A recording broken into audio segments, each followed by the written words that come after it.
Tim OMalley with Tim Priester for Irish Illustrated following Notre Dame's first practice of spring ball. I think the takeaways for me would be, of course, Jarrett Patterson moving to center. Devin Studstill electing to graduate transfer, not totally unexpected. Not totally expected, maybe the timing right at the first spring practice. Right. And then Miles Boykin murdering an NFL combine.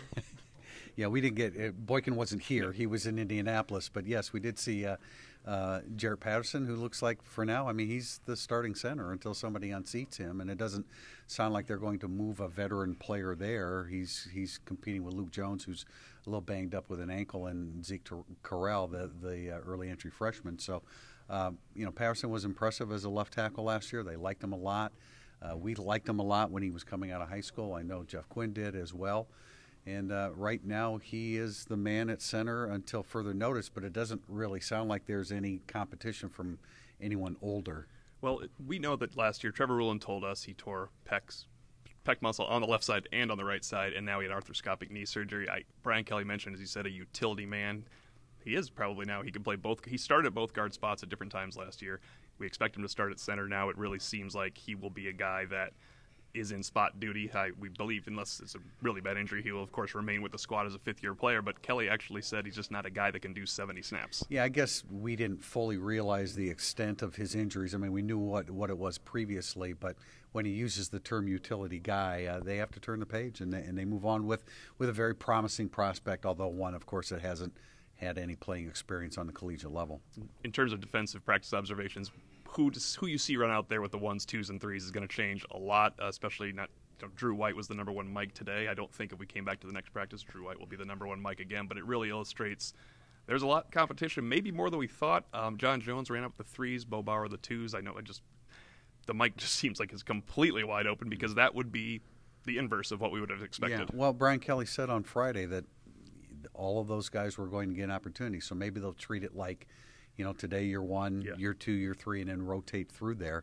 I would have thought they would have started with Jonathan Jones, but we would have thought that last August when that wasn't the case. So we'll see. Wide open, at receiver, if I could jump back over to that side, Michael Young, as we expected, he was the starting X today.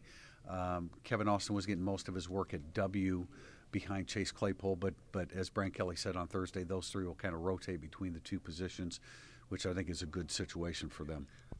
On the defensive side of the ball, I can't take away a lot when there's no pads, but the one thing I talked about with some colleagues is Jack Lamb weighs the same that he did last year, and he looks like a college football player now. It's the exact same weight as when he looked like a high school football player as an early enrollee. So if it's that open at linebacker, he will get his chance as well. And I found it somewhat interesting. It might have just been a slip of mind that when Kelly was asked to see if anyone distinguished at linebacker, he never mentioned Asmar Bilal, who would be the first name you would think to come up. Shane Simon at Rover, as we expected, and Kelly kind of shot down any notion of cross-training unless it's necessary. He said cross-training means we're not sure where this guy fits yet. You'll see that once in a while in the spring. I kind of like the running backs, having looked at that group. I know it's not a real distinguished group in terms of established running backs, but I thought physically they looked really, really good. Jameer Smith really impressed. Brian Kelly mentioned him on Friday, and then having an opportunity to see him from a long distance away through binoculars, he looked very, very good. And Jafar Armstrong, clearly, I mean, we've heard about how hard he's worked in the offseason. He's a bigger, stronger version. I think Tony Jones is too. I was kind of surprised to see Sebo Flemister slim down as much as he was, or so it appeared to me. And Kyron Williams is as advertised. He's short, but he's almost 210, and he looks like he belongs out there.